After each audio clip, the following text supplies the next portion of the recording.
नमस्कार। आप सभी का स्वागत है मेरे YouTube पेज प्रेम की बात आपके साथ में। आप सभी को पता है कि बिहार में मुख्यमंत्री के तौर पे नीतीश कुमार ने 9वीं बार शपथ लिया और बीजेपी के साथ कल सरकार बनाई। ये सरकार बनने के पहले पिछले 1 महीनों से खबरें लगातार चल रही थी कि इसकी मियाद पूरी हो गई है और सरकार बदलेगी। लेकिन इसमें कुछ ऐसी बातें हैं जिसको आप सभी को समझना बहुत ज़रूरी है। आज उन्हीं बातों को समझने की कोशिश करते हैं। मैं कोशिश करूँगा कि ये बातें आपको अच्छे से समझा सकूं। देखिए, ये घटना कब से शुरू हुई? जब नीतीश कुमार भाजपा को छोड़कर राजद के साथ 2022 में सरकार बनाने के लिए आए थे। चर्चा उसी समय शुरू हो गई थी और कई सारे पॉलिटिकल पंडित यह कह रहे थे कि यह सरकार की अवधि बहुत लंबी नहीं होगी और सरकार अपना कार्यकाल पूरा नहीं कर पाएगी। और देखिए, आज परिणाम आप सभी के सामने है। ऐसा मैं क्यों कह रहा हूँ? सरकार बनने के बाद से जिस प्रकार से नीतीश कुमार ने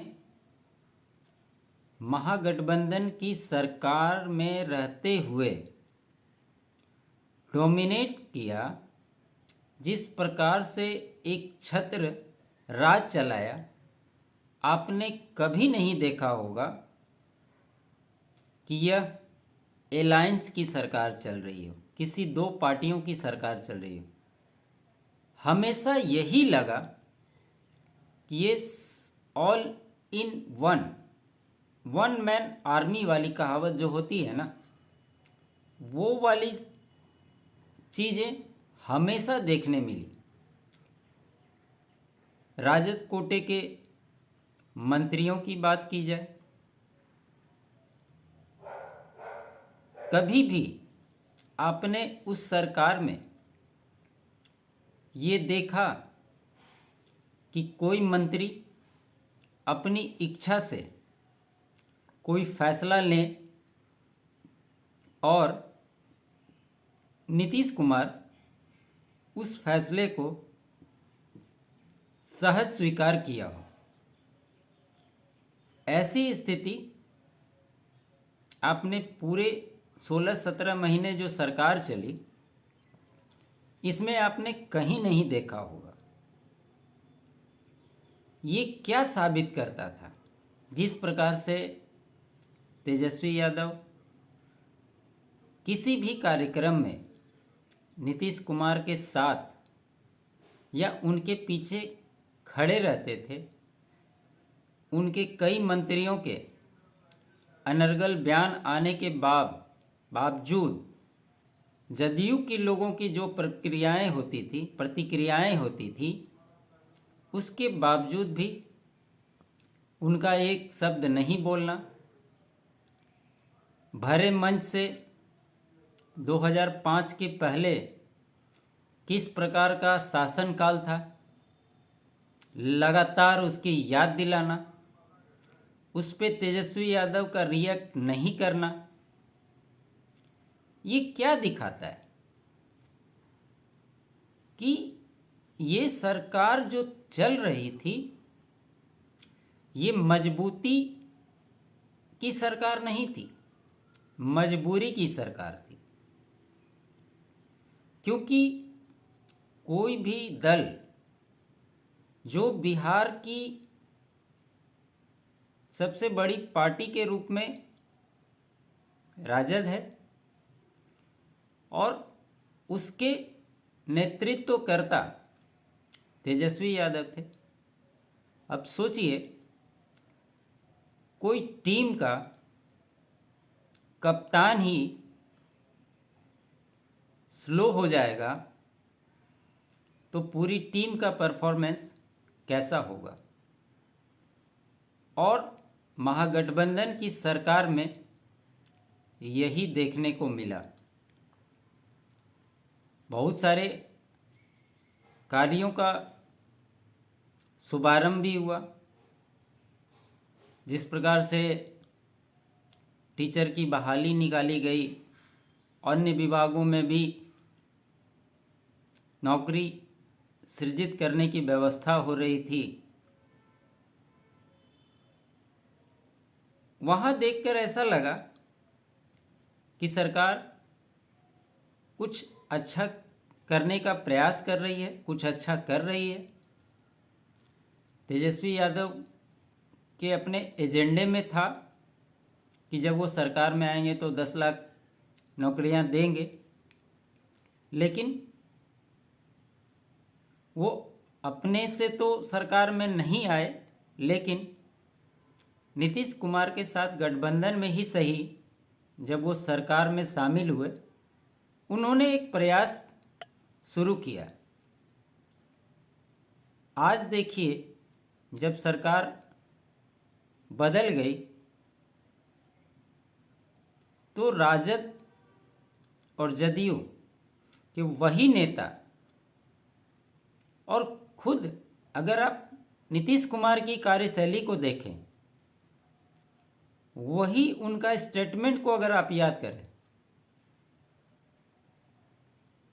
तो खुद आपको अजीब लगेगा। यही नीतीश कुमार कहने वाले थे तो भाजपा वाला लोगों का चाल था, इसको इसके पिताजी को फंसाया। अक्सर आपने ये सुना। आज वही नीतीश कुमार जब भाजपा के साथ सरकार में है तो उनको ये कहने में देर नहीं लगेगी कि वो तो भ्रष्टाचारी है ही, उसमें कहना क्या है। आप सभी को पता है कि ये सारा स्क्रिप्ट लिखा हुआ जदयू का ही है। किस प्रकार से एविडेंस को निकाल करके दिया गया था, उसके बाद सारी प्रक्रियाएं हुई, ये सबको पता है। लेकिन सत्ता ऐसी चीज़ है, जब लोग सत्ता में रहते हैं तो सारी चीज़ों को भूल जाते हैं, और जैसे ही विपक्ष में आते हैं तो उन्हें सारी बातें याद आने लगती है। जैसे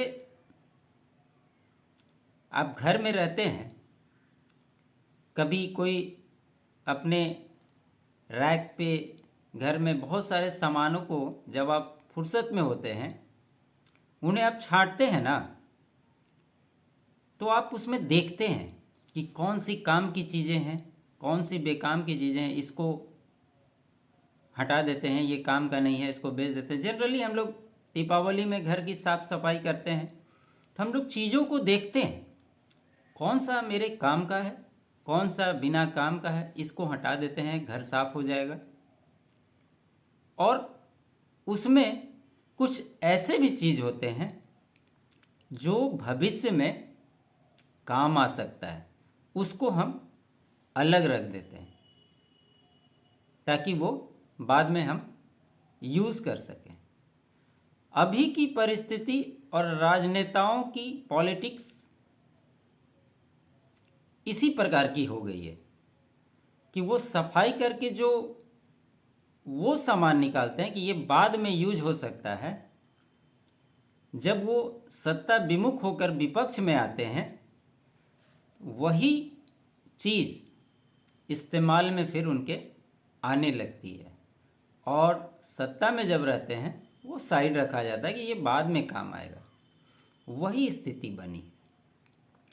आप और थोड़ा पीछे चलिए, 2017 में जब नीतीश कुमार के साथ तेजस्वी यादव ने सरकार बनाई थी, उस समय लालू यादव के नहीं होने के बावजूद उन्होंने अपने बच्चों का हाथ नीतीश कुमार के साथ दिया कि अब आप ही गार्जियन हैं, इन लोगों को ठीक से रखिए, समझाइए, आगे सरकार चलाइए। लेकिन क्या हुआ, 2 साल के बाद सरकार गिर गई, फिर एनडीए के साथ सरकार बना ली उन्होंने, और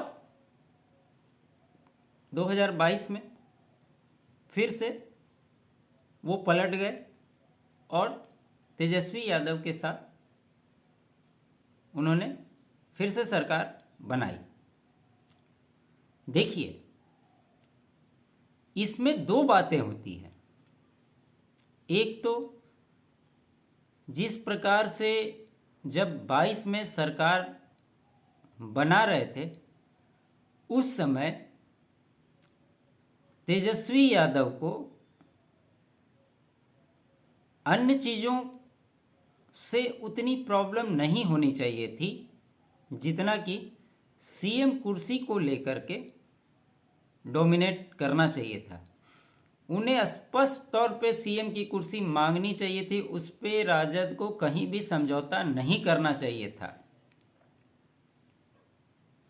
क्योंकि ये सारा खेल और बिहार की राजनीति नीतीश कुमार और उनकी कुर्सी का केंद्र बिंदु बन गया है। पिछले 10-11 सालों की राजनीति अगर आप देखेंगे तो कुर्सी और नीतीश, इन दोनों का संबंध ऐसा हो गया है कि ना वो, ऐसा लगता है कि ना वो इन्हें छोड़ना चाहता है और ना ये उसे छोड़ना चाहते हैं। बाकी अगल बगल लोग बदल जाएं, उन्हें कोई फर्क नहीं पड़ता।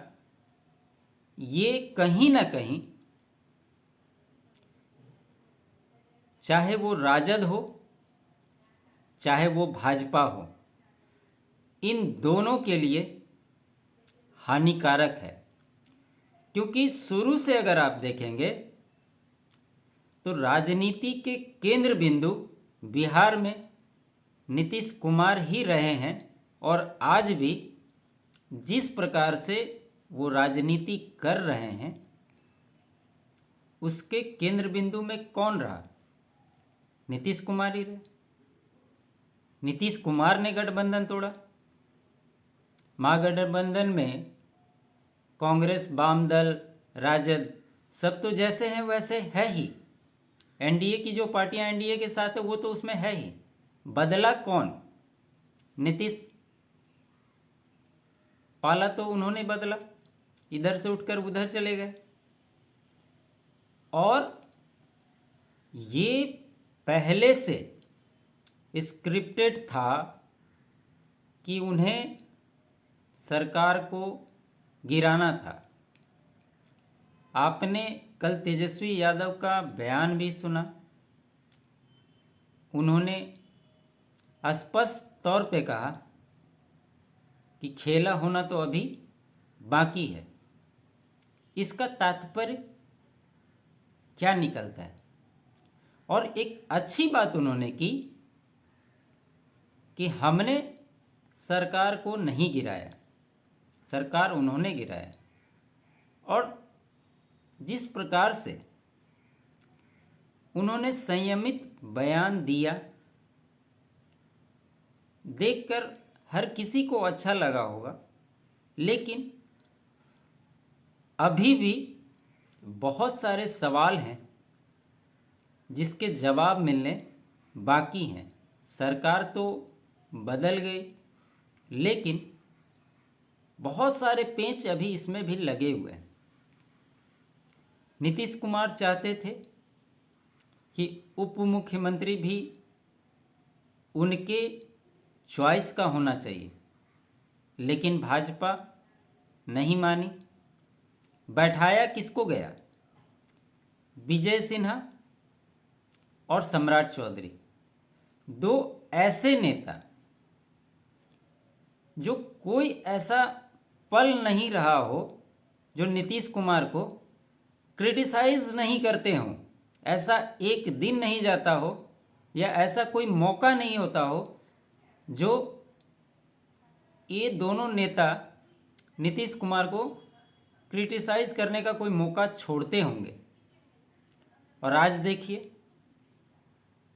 एक ही मंच पे एक साथ एक गाड़ी से राज्यपाल भवन गए और उन्होंने शपथ ली। ये क्या दर्शाता है? ये कहीं ना कहीं पावर को बैलेंस करने की कोशिश की गई है। वैसे लोगों को साथ में लाया गया कि किसी प्रकार की दिक्कत आगे ना हो। लेकिन इसमें सबसे बड़ा सवाल ये उठता है कि क्या नीतीश कुमार जब महागठबंधन के साथ थे और जिस प्रकार से सारे मंत्रियों का पावर सीज था, जो भी फैसला होता था वो नीतीश कुमार लेते थे,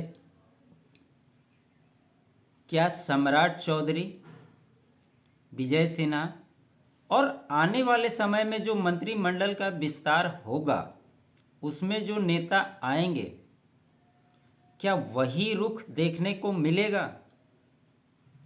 यह भी एक बड़ा सवाल है। और जहां तक मैं सम्राट चौधरी को समझता हूं, वो ऐसे नेता नहीं है कि नीतीश के हर फैसले में और नीतीश के हाँ में हाँ मिलाकर चलें। देखना होगा कि उनके पास कौन सा विभाग आता है और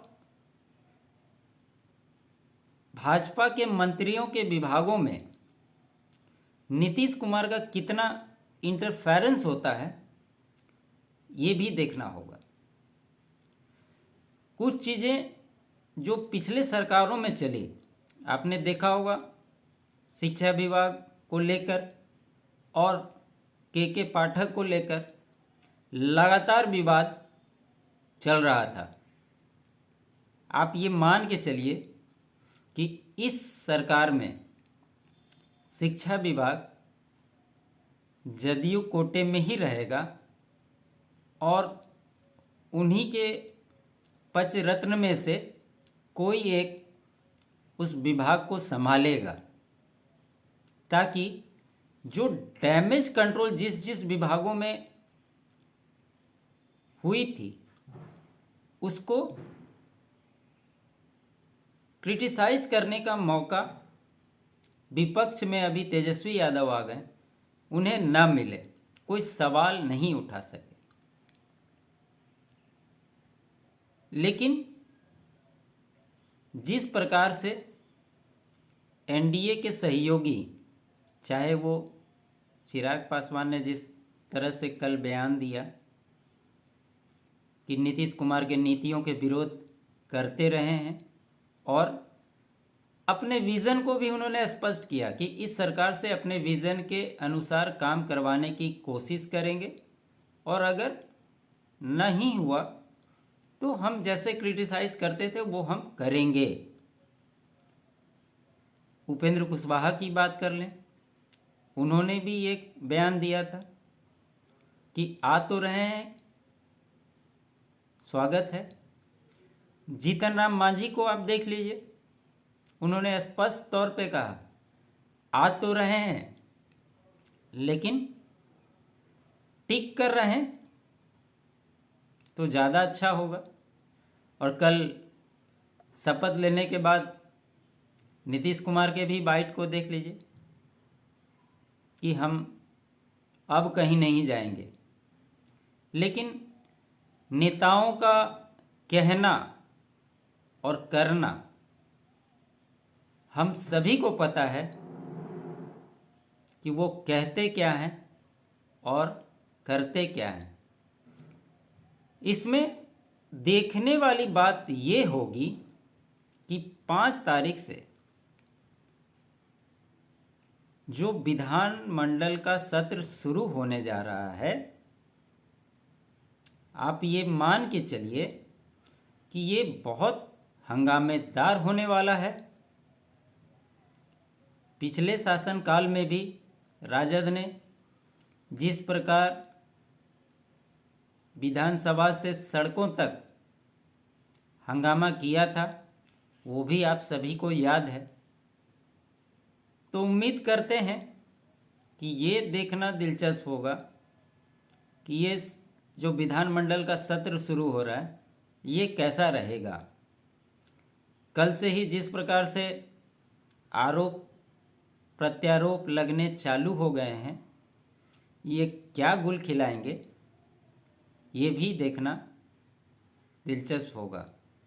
और यह मान कर चलिए कि जब 160 लोगों की सरकार गिर सकती है तो 128 वाली नहीं गिरेगी, इसकी कोई गारंटी नहीं है। ये सरकार कितनी लंबी चलेगी, ये तो कार्यकाल अभी शुरू हुआ है। आगे जैसे जैसे आगे बढ़ता है चीज़ें और खुलकर सामने आएगी। कौन से नेता मंत्री पद की शपथ लेते हैं, तेजस्वी यादव का अगला मूव क्या होगा। लोगों का ये भी मानना था कि आखिर नीतीश कुमार ने ऐसा क्यों किया। कम शब्दों में मैं इसे समझा देता हूं। नीतीश कुमार जब एनडीए गठबंधन छोड़ करके गए थे और विपक्ष की एकजुटता के लिए उन्होंने जो मुहिम शुरू की थी, उस मुहिम में उन्हें कुछ हासिल नहीं हुआ। ये एक सबसे मुख्य कारण है। और जिस प्रकार से रामलला की प्राण प्रतिष्ठा के बाद देश का माहौल बना, खुद उनके विधायक और सांसदों के फीडबैक के आधार पे जो 2019 में नरेंद्र मोदी के लहर में जीत करके आए थे, उनके नाम पर जीत करके आए थे, वो जो चाहते थे कि उधर रहेंगे तो ही हमारी नाविया पार लगेगी, नहीं तो आने वाले समय में दिक्कत होगी। और जिस मुहाने पर अभी नीतीश कुमार और उनकी पार्टी खड़ी थी, उन्हें यह स्पष्ट दिख रहा था कि अगर वो महागठबंधन में रह जाते हैं तो उनकी राजनीति समाप्त हो जाएगी। ये सबसे मुख्य कारण है कि वो उधर से छोड़कर इधर आए। और आने वाले समय में यह भी देखना दिलचस्प होगा कि राम नाम की चादर में ये सरकार और नीतीश कुमार क्या गुल खिलाते हैं, कैसे इसको अपने अंदर समेटते हैं, इन सारी बातों को देखना ज़रूरी है। और यह भी आप मान कर चलिए कि जिस प्रकार से सरकार गिरने के 24 घंटे पहले लालू यादव एक्टिव थे, आप उन्हें शांत नहीं समझिएगा। वो अपने प्रयासों को, अपने स्ट्रेटजी को फुल फेज में क्रियान्वित करने की कोशिश करते रहेंगे और उसका गेम प्लान आपको बहुत जल्द देखने को, विधानमंडल का सत्र शुरू होने दीजिए, देखने के लिए आपको मिल जाएगा। बिहार की राजनीति यहाँ से किस दिशा में बढ़ती है, हमारी नज़र उस पर बनी हुई है। लेकिन सवाल ये बनता है कि क्या भाजपा ने नीतीश को रेड कारपेट बिछाकर अपने पलकों पे बैठाया है? तेजस्वी यादव का ये बयान कि खेला अभी बाकी है, इस समीकरण को साधते हुए आने वाले दिनों में बहुत कुछ आपको देखने को मिलेगा। इस चर्चा को यहीं समाप्त करते हैं। आप सभी का बहुत बहुत धन्यवाद। मैं हमेशा से बोलता हूँ, आज फिर वही बात को दोहराऊंगा। अच्छा लगता है, कुछ कमियां रहती है तो ज़रूर मुझे कमेंट करके बताएं। एक लाइक ज़रूर करें, दूसरों को शेयर करें ताकि बातें दूसरे तक भी पहुंच सके, और सब्सक्राइब नहीं किया है तो सब्सक्राइब ज़रूर करें। बहुत बहुत धन्यवाद।